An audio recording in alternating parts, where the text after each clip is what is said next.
réponse à la salutation angélique au moment de l'Annonciation. Ce titre de servante, la Vierge Marie le redit à nouveau dans son chant d'exultation lors de la visite à sa cousine Élisabeth. Dieu s'est penché sur son humble servante, ajoutant aussitôt « Désormais tous les âges me diront bienheureuse ». Notons déjà qu'à la fin du Magnificat, Israël aussi est nommé comme serviteur du Seigneur. Mais ce titre de servante est-il vraiment approprié à celle qui est mère de Dieu et mère des hommes, couronnée comme reine des cieux et reine des anges?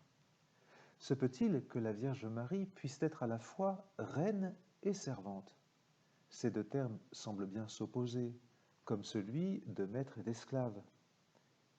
Nous pourrions être influencés par les pensées dialectiques des courants philosophiques contemporains, jouant avec les oppositions entre maître et esclave, dominant, dominé. Pour certains d'ailleurs, cette opposition dialectique est le moteur même de l'histoire. C'est en combattant toute aliénation que le serviteur peut se libérer du maître, le dominé du dominant.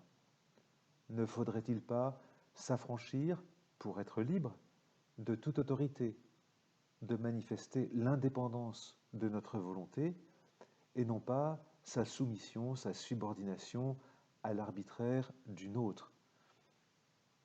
Au contraire, l'enseignement de l'Église, appuyé sur la révélation de la parole de Dieu, nous enseigne que la Vierge Marie est pleinement reine parce que pleinement servante. Elle est pleinement servante parce que pleinement disciple du Christ serviteur. Que signifie donc dans la pensée chrétienne être serviteur, servante du Seigneur? Le serviteur fidèle dans l'Évangile est le véritable disciple qui, reconnaissant la volonté de son maître, la met en pratique dans un oui humble et confiant.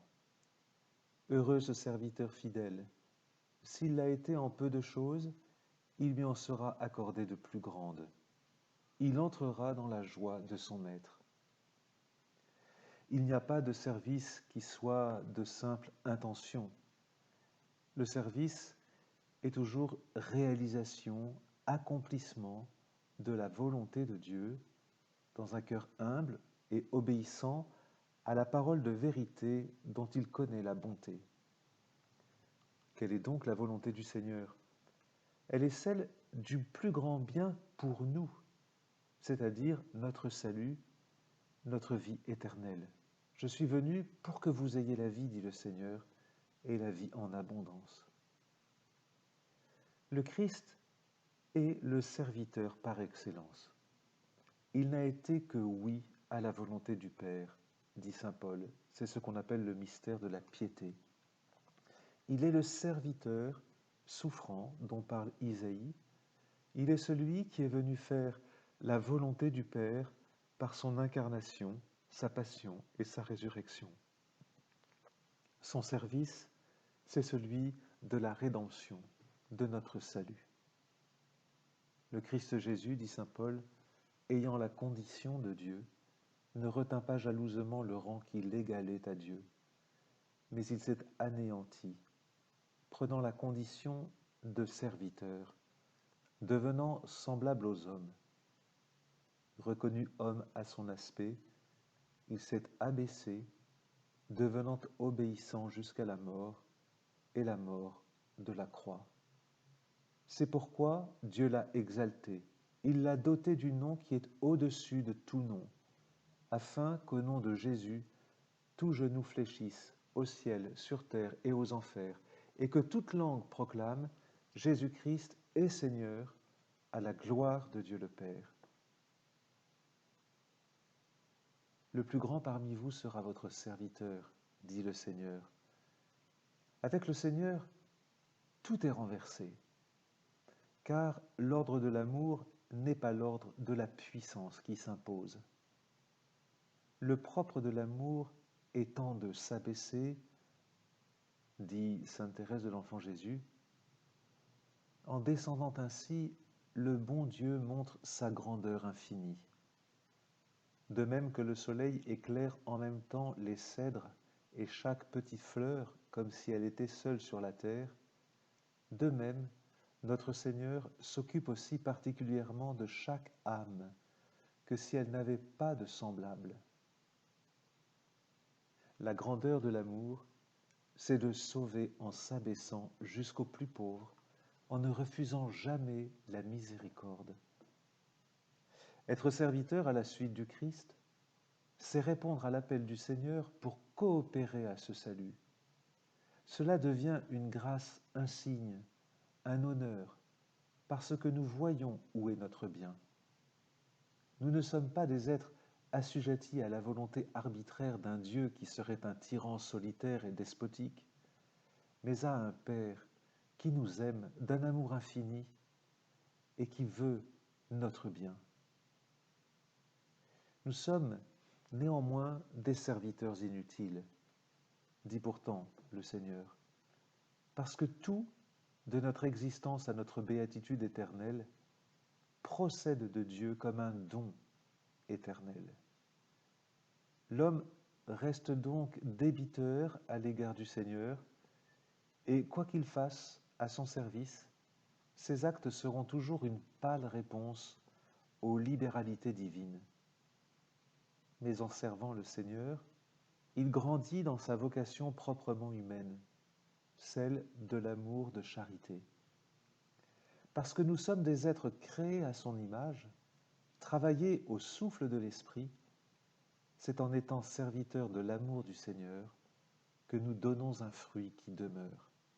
Oui, comme le dit le cantique, servir Dieu rend l'homme libre comme lui. Marie est donc servante, car la première, modèle de tous les serviteurs, de tous les disciples, elle s'unit à la volonté de Dieu de façon pleinement libre, avec promptitude, sans réserve, et tout le zèle de son amour. L'humilité et l'obéissance se rencontrent en Marie. Comme l'enseigne le Concile, à Dieu qui révèle est due l'obéissance de la foi, par laquelle l'homme s'en remet tout entier et librement à Dieu. Cette définition de la foi trouve en Marie une réalisation parfaite. Grâce à son fiat généreux, elle devint par l'œuvre de l'Esprit mère de Dieu, mais aussi vraie mère de tous les vivants, et par l'accueil en son sein de l'unique médiateur, véritable arche d'alliance et véritable temple de Dieu. Oui, l'obéissance de la foi est une communion à la volonté de Dieu qui veut notre bien, notre salut. Nous ne sommes jamais plus libres que lorsque nous disons oui au bien. Marie a dit oui au bien le plus grand, la volonté divine de sauver les hommes par l'incarnation de son Fils Jésus-Christ. Je terminerai cette méditation sur Marie, tout à la fois servante et reine, reine parce que servante, par ces derniers mots de saint Jean-Paul II. À cette exaltation de la fille de Sion par excellence, dans son assomption au ciel, est lié le mystère de sa gloire éternelle. La mère du Christ est en effet glorifiée comme reine de l'univers, celle qui s'est déclarée servante du Seigneur à l'Annonciation, est restée durant toute sa vie terrestre fidèle à ce que ce nom exprime, se confirmant ainsi véritable disciple du Christ, qui avait fortement souligné le caractère de service de sa mission. Le Fils de l'homme n'est pas venu pour être servi, mais pour servir et donner sa vie en rançon pour une multitude. C'est pourquoi Marie est devenue la première de ceux qui, servant le Christ également dans les autres, conduisent leurs frères dans l'humilité et la patience, jusqu'au roi dont on peut dire que le servir, c'est régner. Et elle a pleinement atteint cet état de liberté royale qui est propre aux disciples du Christ, servir, ce qui veut dire régner. À tous, très bon, très joyeux et très saint Noël.